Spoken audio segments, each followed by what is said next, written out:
La jalousie d'un ami est pire que la haine d'un ennemi. Est-ce que vous savez pourquoi le poison est si efficace? On estime à 2,5 millions le nombre de personnes qui meurent par an de suite d'empoisonnement. Dans mon pays, il y a un phénomène que j'ai beaucoup observé. Ce sont des gens qui vivent à l'étranger, que ce soit aux États-Unis, en Belgique, en Allemagne, en Italie, et qui rentrent au bled pour les congés ou pour les vacances. Et vous entendez que telle personne était à une fête et on l'a empoisonnée, elle est décédée. Je me souviens d'une histoire qui m'a fait de la peine parce que la dame avait décidé de ne pas aller dans les fêtes. Elle a organisé une fête chez elle. Et on l'a empoisonnée chez elle, dans la fête qu'elle a organisée chez elle.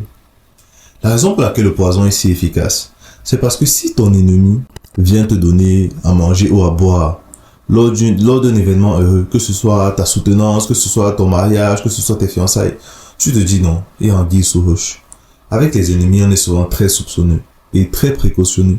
Alors que les amis, on baisse la garde, on les laisse entrer dans notre intimité. Et c'est ceux qui sont dans notre intimité qui peuvent nous empoisonner le plus facilement. Parfois même, les ennemis qui utilisent le poison passent par les amis ou passent par les soi-disant amis. C'est pour ça que Robert Greene, dans son livre Les 48 lois du pouvoir, dit, notamment la loi numéro 2, fais attention à tes amis, utilise tes ennemis. J'aime trop la version en anglais, il dit, do not put so much trust in friends, utilize your enemies. En d'autres termes, ne fais pas trop confiance à tes amis, utilise tes ennemis.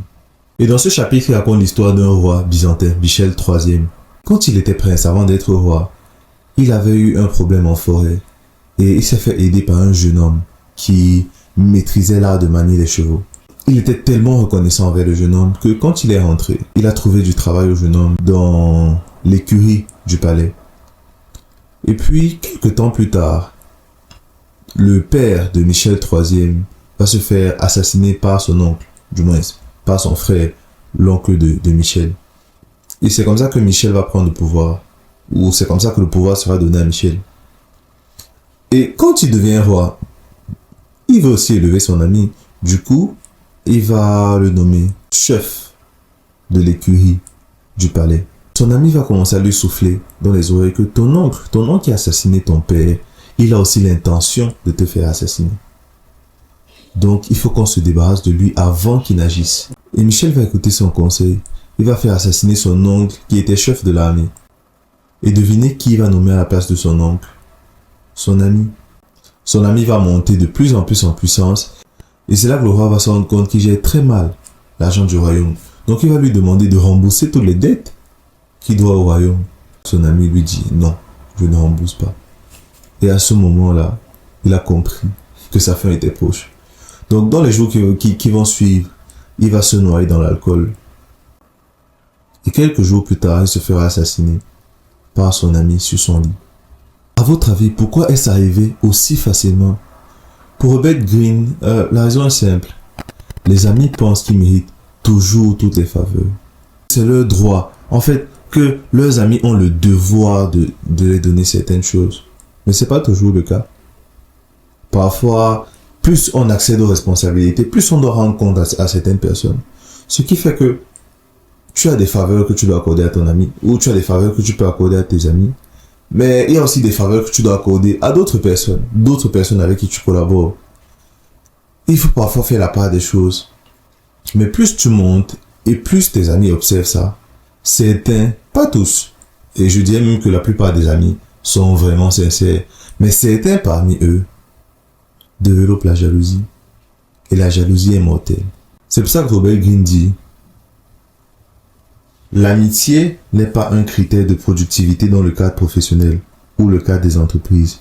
Du coup, les choix stratégiques doivent être faits sur la base de la compétence, pas sur la base de l'amitié. De l'autre côté, observez que si les amis attendent souvent des faveurs, les ennemis, eux, ils ont un motif clair.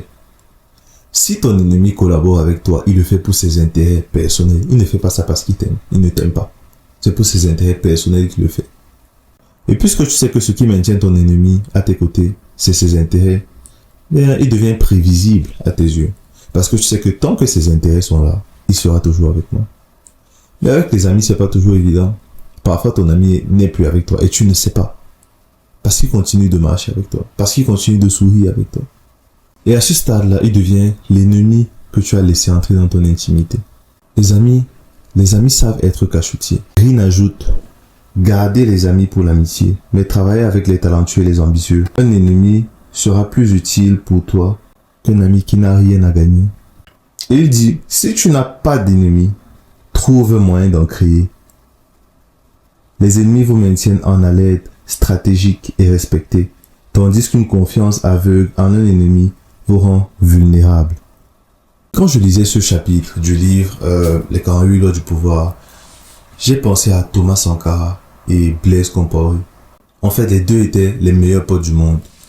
Et Thomas Sankara, avec son ami Blaise Compaoré, vont lancer la révolution dans la Haute-Volta, qui est aujourd'hui le Burkina Faso. D'ailleurs, c'est sous Thomas Sankara que la Haute-Volta va devenir le Burkina Faso. Alors, la révolution n'était pas parfaite, mais il y avait du progrès. Et plusieurs Africains regardaient au Burkina Faso comme une torche. Le Burkina Faso dirigé par un jeune. Mais sauf que plus Sankara montait en puissance, plus il y avait de la jalousie de la part de Compaoré. Il y avait certaines personnes qui cherchaient visiblement à les mettre en concurrence. Entre-temps, Sankara était un homme du peuple, disons ça comme ça. Il savait lever les foules. Allez chercher les discours de Sankara. Allez regarder les discours de Sankara. Que ce soit dans son pays, que ce soit à l'Union africaine. Le monsieur était charmant, drôle, intéressant, intelligent. Compaoré était plus un homme posé. Ce qui fait que, en dehors du fait que Sankara était le président de la République, il avait un peu plus de popularité, disons ça, que Compaoré. Et les rumeurs vont à tête Sankara que Blaise Compaoré essaye de te tuer. Et vous savez ce que Sankara dit. J'ai écouté ça dans le documentaire Archives d'Afrique d'Alain Foka. C'est une série, je pense c'est quelque chose comme 16 épisodes, c'est magnifique. Allez chercher, du moins c'est triste. Bon, je dis c'est magnifique parce que c'est très bien fait. Mais Sankara dit, personne ne doit toucher à un cheveu de Blaise.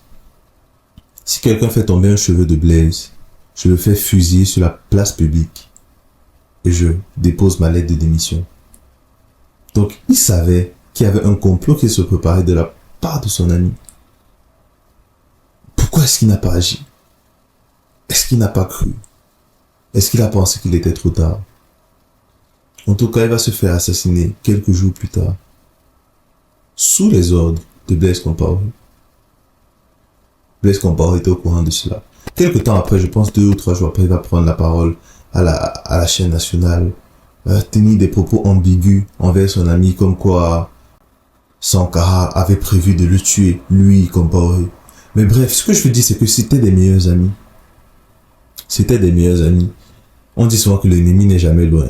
L'ennemi de Sankara est venu de son cercle privé, de son cercle restreint. Récemment, une amie a mis sur son statut, vous connaissez les messages anonymes.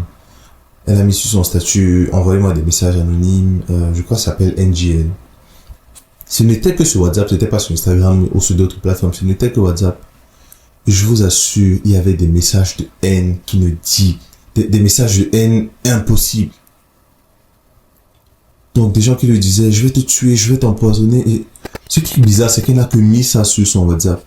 Et on sait tous que le WhatsApp, parmi les réseaux sociaux, c'est le réseau social le plus privé. On ne donne pas son numéro à tout le monde. On peut se permettre de donner le Insta ou le Snap, etc. Mais le WhatsApp est un peu plus privé. Donc, ce sont des personnes qu'elle estimait, bon, je suis quand même plus ou moins proche. Peut-être même c'était des amis, on ne sait pas. Mais c'était son cercle restreint. Et c'est dans ce groupe de personnes-là qu'il y avait quelqu'un qui disait, je vais te tuer, je vais t'empoisonner. Certaines de ces personnes, j'imagine, certaines, c'est des gens avec qui elle marche. Ce sont des amis, peut-être avec qui elle boit, avec qui elle fait la fête. I don't know. Mais je ne pense pas que tous les amis sont mauvais, comme j'ai dit au départ. Je pense que certains sont vraiment magnifiques. Mais néanmoins, je pense qu'on ne devrait pas baisser la garde. Aujourd'hui, pendant que je parle, j'ai appris qu'il y a un influenceur, en tout cas un TikToker dans mon pays qui est mort assez jeune. Je ne sais pas trop les circonstances de sa mort. Mais je pense que c'est important de faire attention à soi-même. C'est important de faire attention. Il y a des gens qui nous détestent dehors, qui nous apprécient pas forcément. Mais parfois, le plus grand danger, ça ne vient pas de dehors, ça vient de dedans. Voilà.